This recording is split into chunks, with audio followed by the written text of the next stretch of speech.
ओम शांति। 13 सितंबर 2025 प्रातः मुरली। मीठे बच्चे, सबसे पहले पहले यही ख्याल करो कि मुझ आत्मा पर जो कट चढ़ी हुई है वह कैसे उतरे। सुई पर जब तक कट लग होगी यानी कि जंग होगी, तब तक चुंबक खींच नहीं सकता। प्रश्न: पुरुषोत्तम संगम युग पर तुम्हें पुरुषोत्तम बनने के लिए कौन सा पुरुषार्थ करना है? उत्तर है कर्मातीत बनने का। कोई भी कर्म संबंधों की तरफ बुद्धि न जाए, अर्थात कर्म बंधन अपने तरफ न खींचे। सारा कनेक्शन एक बाप से रहे, कोई से भी दिल लगी हुई न हो, ऐसा पुरुषार्थ करो। जयमुई झरमुई जगमुई में अपना टाइम वेस्ट मत करो, याद में रहने का अभ्यास करो। गीत: जाग सजनिया जाग। ओम शांति।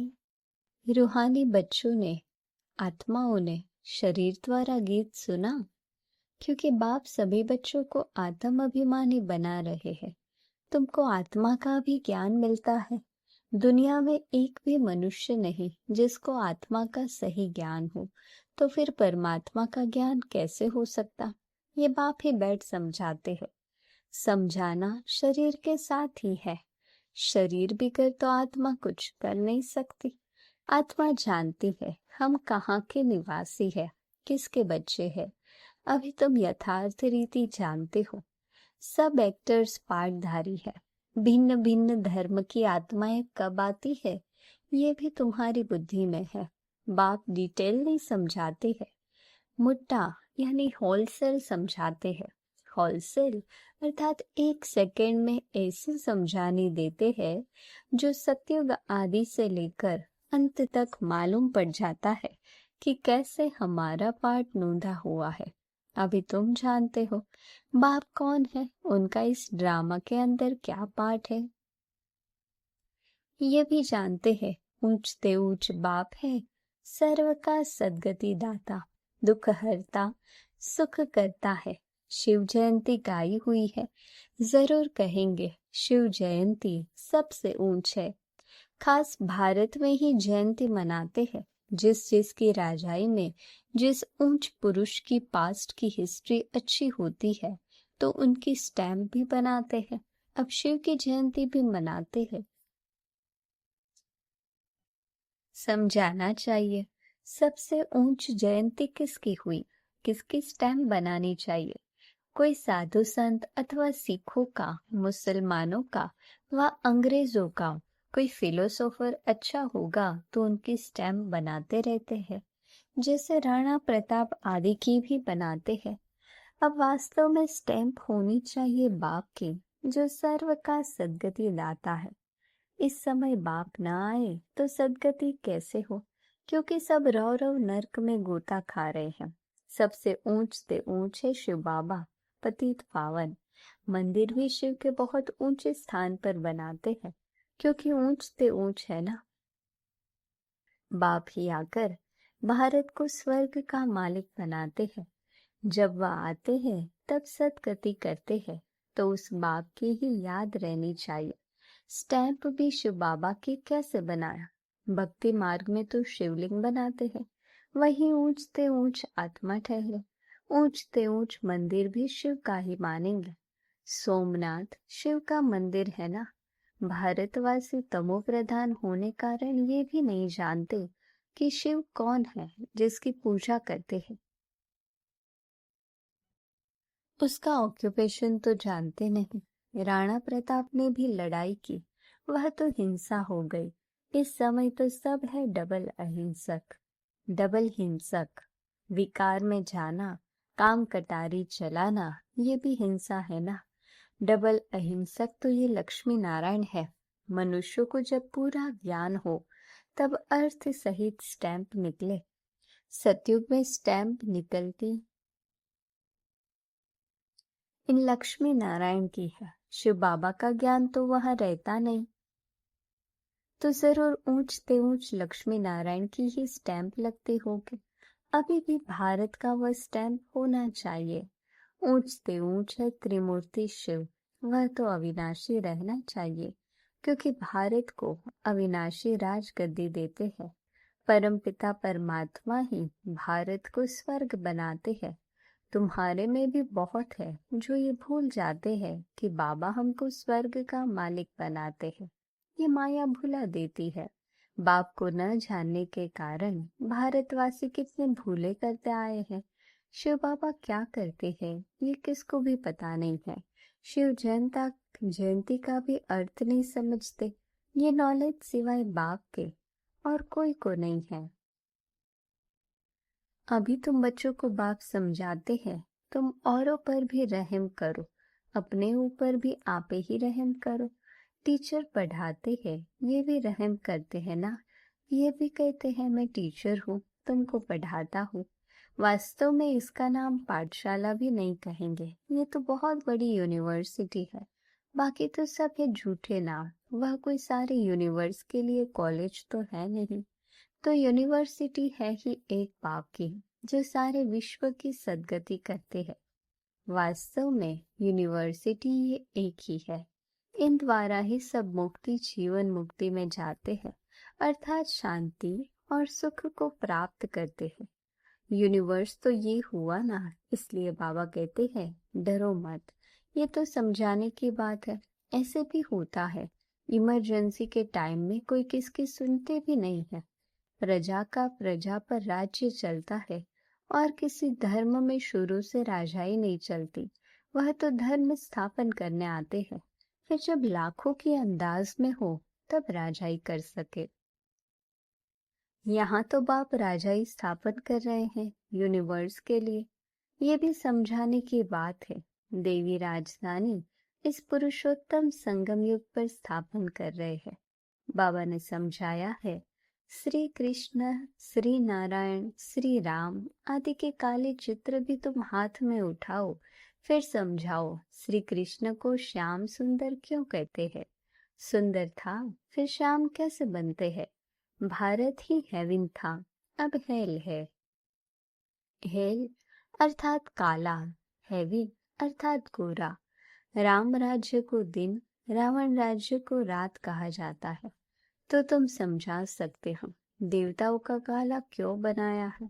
बाप बैठ समझाते हैं, तुम हो अभी संगम युग पर, पुरुषोत्तम संगम युग पर। वह नहीं है, तुम तो यहाँ बैठे हो ना। यहाँ तुम हो ही संगम युग पर, पुरुषोत्तम बनने का पुरुषार्थ कर रहे हो। विकारी पतित मनुष्यों से तुम्हारा कोई कनेक्शन ही नहीं है। हाँ, अभी कर्मातीत अवस्था नहीं हुई है, इसलिए कर्म संबंधों से भी दिल लग जाती है। कर्मातीत बनना, उसके लिए चाहिए याद की यात्रा। बाप समझाते हैं, तुम आत्मा हो, तुम्हारा परमात्मा बाप के साथ कितना लव होना चाहिए। ओहो, बाबा हमको पढ़ाते हैं, वह उमंग कोई में रहता नहीं है। माया घड़ी घड़ी दे अभिमान में ला देती है। जबकि समझते हो शिव बाबा हम आत्माओं से बात कर रहे हैं, तो वह कशिश, वह खुशी रहनी चाहिए ना। जिस सुई पर जरा भी जंक नहीं होगी, वह चुंबक के आगे तुम रखेंगे तो फट से चटक जाएगी। थोड़ी भी कट होगी तो चटकेगी नहीं, कशिश नहीं होगी। जहां से नहीं होगी फिर उस तरफ से चुंबक खींचेंगे। बच्चों में कशिश तब होगी जब याद की यात्रा पर होंगे। कट होगी तो खींच नहीं सकेंगे, हर एक समझ सकते हैं। हमारी सुई बिल्कुल पवित्र हो जाएगी तो कशिश भी होगी। कशिश नहीं होती है क्योंकि कट चढ़ी हुई है। तुम बहुत याद में रहते हो तो विकर्मा भस्म होते हैं। अच्छा, फिर अगर कोई पाप करते तो वह 100 गुना दंड हो जाता है, कट चढ़ जाती है, याद नहीं कर सकते। अपने को आत्मा समझ बाप को याद करो। याद भूलने से कट चढ़ जाती है तो वह कशिश लव नहीं रहता। कट उतरी हुई होगी तो लव होगा, खुशी भी रहेगी, चेहरा खुशनुमा रहेगा। तुमको भविष्य में ऐसा बनना है। सर्विस नहीं करते तो पुरानी सड़ी हुई बातें करते रहते। बाप से बुद्धि योग ही तुरा देते हैं। जो कुछ चमक थी वह भी गुम हो जाती है। बाप से जरा भी लव नहीं रहता। लव उनका रहेगा जो अच्छी रीति बाप को याद करते रहेंगे। बाप को भी उनसे कशिश होगी। ये बच्चा सर्विस भी अच्छी करता है और योग में भी रहता है, तो बाप का प्यार उन पर रहता है। अपने ऊपर ध्यान रखते हैं, हमसे कोई पाप तो नहीं हुआ। अगर याद नहीं करेंगे तो कट कैसे उतरेगी। बाप कहते हैं चार्ट रखो तो कट उतर जाएगी। तमो प्रधान से सतो प्रधान बनना है तो कट उतरनी चाहिए। उतरती भी है फिर चढ़ती भी है। 100 गुना दंड पड़ जाता है। बाप को याद नहीं करते हैं तो कुछ न कुछ पाप कर लेते हैं। बाप कहते हैं कट उतरने बिगर तुम मेरे पास आ नहीं सकेंगे, नहीं तो फिर सजा खानी पड़ेगी। मोचरा भी मिलता, पद भी भ्रष्ट हो जाता, बाकी बाप से वर्षा क्या मिला। ऐसा कर्म नहीं करना चाहिए जो और भी कट चढ़ जाए। पहले तो अपनी कट उतारने का ख्याल रखो। ख्याल नहीं करते हैं तो फिर बाप समझेंगे इनकी तकदीर में नहीं है। क्वालिफिकेशन चाहिए, अच्छे कैरेक्टर्स चाहिए। लक्ष्मी नारायण के कैरेक्टर तो गाए हुए हैं। इस समय के मनुष्य उन्हों के आगे अपना कैरेक्टर वर्णन करते हैं। शिव बाबा को जानते ही नहीं। सदगति करने वाला तो वही है। सन्यासियों के पास जाते हैं, परंतु सर्व का सदगति दाता है ही है। बाप ही स्वर्ग की स्थापना करते हैं, फिर तो नीचे ही उतरना है। बाप के सिवाय कोई पावन बना न सके। मनुष्य खड्डे के अंदर जाकर बैठते हैं, इससे तो गंगा में जाकर बैठे तो साफ हो जाए, क्योंकि पतित पावनी गंगा कहते हैं ना। मनुष्य शांति चाहते हैं तो वह जब घर जाएंगे तब पाठ पूरा होगा। हम आत्माओं का घर है ही निर्वाण धाम, यहाँ शांति कहाँ से आई। तपस्या करते हैं, वह भी कर्म करते हैं ना, करके शांत में बैठ जाएंगे।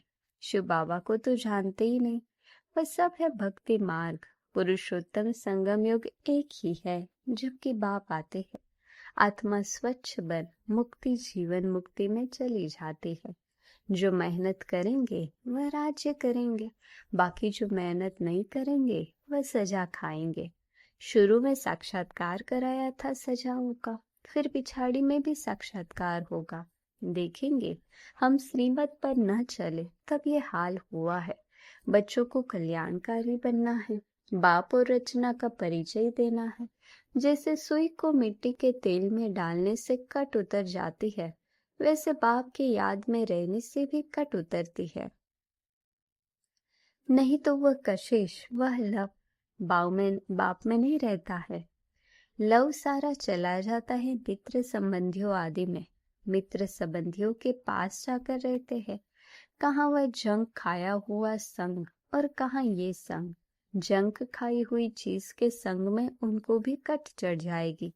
कट उतारने के लिए ही बाप आते हैं, याद से ही पावन बनेंगे। आधा कल्प से बड़ी झूठ से कट चढ़ी हुई है। अब बाप चुंबक कहते हैं मुझे याद करो। बुद्धि का योग जितना मेरे साथ होगा उतनी कट उतरेगी। नई दुनिया तो बननी ही है। सतयुग में पहले बहुत छोटा सा झाड़ होता है देवी देवताओं का, फिर वृद्धि को पाते हैं। यहाँ से ही तुम्हारे पास आकर पुरुषार्थ करते रहते हैं। ऊपर से कोई नहीं आते हैं, जैसे और धर्म वालों के ऊपर से आते हैं। यहाँ तुम्हारी राजधानी तैयार हो रही है। सारा मदार पढ़ाई पर है, बाप की श्रीमत पर चलने पर है। बुद्धि योग बाहर जाता रहता है तो भी कट लग जाती है। यहाँ आते हैं तो सब हिसाब किताब चुकत कर जीते जी सब कुछ खत्म करके आते हैं। सन्यासी भी सन्यास करते हैं तो भी कितने समय तक सब याद आता रहता है। तुम बच्चे जानते हो, अभी हमको सत्य का संग मिलता है। हम अपने बाप की ही याद में रहते हैं। मित्र संबंधियों आदि तो जानते तो है ना। गृहस्थ व्यवहार में रहते, कर्म करते, बाप को याद करते हैं। पवित्र बनना है, औरों को भी सिखाना है। फिर तकदीर में होगा तो चल पड़ेंगे। ब्राह्मण कुल का ही नहीं होगा तो देवता कुल में कैसे आएगा। बहुत सहज पॉइंट्स दी जाती है जो झट किसकी बुद्धि में बैठ जाए। विनाशकाली विपरीत बुद्धि वाला चित्र भी क्लियर है। अब वह सॉवरेंटी तो है नहीं, देवी सॉवरेंटी थी जिसको स्वर्ग कहा जाता था। अभी तो पंचायती राज्य है, समझाने में कोई हर्जा नहीं है, परंतु कट निकली हुई हो तो कोई को तीर लगे। पहले कट निकालने की कोशिश करनी चाहिए, अपना कैरेक्टर देखना है। रात दिन हम क्या करते हैं, किचन में भी भोजन बनाते, रोटी पकाते, जितना हो सके याद में रहो। घूमने जाते हो तो भी याद में। बाप सबकी अवस्था को तो जानते हैं ना। झरमुई झगमुई करते हैं तो फिर कट और ही चढ़ जाती है। पर चिंतन की कोई बात नहीं सुनो। अच्छा, मीठे मीठे सिकिलधे बच्चों प्रति माता पिता बाप दादा का याद प्यार और गुड मॉर्निंग। रूहानी बाप की रूहानी बच्चों को नमस्ते। हम रूहानी बच्चों की रूहानी बाप दादा को याद प्यार गुड मॉर्निंग और नमस्ते। धारणा के लिए मुख्य सार। जैसे बाप टीचर रूप में पढ़ाकर सब पर रहम करते हैं, ऐसे अपने आप पर और औरों पर भी रहम करना है। पढ़ाई और श्रीमत पर पूरा ध्यान देना है, अपने कैरेक्टर सुधारने हैं। आपस में कोई पुरानी सड़ी हुई पर चिंतन की बातें करके बाप से बुद्धि योग नहीं तुड़ाना है। कोई भी पाप कर्म नहीं करना है, याद में रहकर जंग उतारनी है। वरदान। दृढ़ता द्वारा कलराठी जमीन में भी फल पैदा करने वाले सफलता स्वरूप भव। कोई भी बात में सफलता स्वरूप बनने के लिए दृढ़ता और स्नेह का संगठन चाहिए। यह दृढ़ता कलराठी जमीन में भी फल पैदा कर देती है।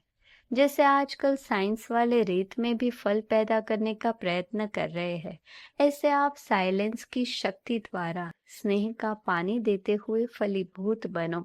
दृढ़ता द्वारा ना उम्मीद में भी उम्मीदों का दीपक जगा सकते हो, क्योंकि हिम्मत से बाप की मदद मिल जाती है। स्लोगन। अपने को सदा प्रभु की अमानत समझकर चलो तो कर्म में रूहानियत आएगी। अव्यक्त इशारे। अब लगन की अग्नि को प्रज्वलित कर योग को ज्वाला रूप बनाओ। सारथी अर्थात आत्म अभिमानी, क्योंकि आत्मा ही सारथी है। ब्रह्मा बाप ने इस विधि से नंबर 1 की सिद्धि प्राप्त की, तो फॉलो फादर करो। जैसे बाप देह को अधीन कर प्रवेश होते अर्थात सारथी बनते हैं, देह के अधीन नहीं होते, इसलिए न्यारे और प्यारे हैं। ऐसे ही आप सभी ब्राह्मण आत्माएं भी बाप समान सारथी की स्थिति में रहो। सारथी स्वतः ही साक्षी हो, कुछ भी करेंगे, देखेंगे, सुनेंगे और सब कुछ करते भी माया की लेप छेप से निर्लेप रहेंगे। अच्छा, ओम शांति।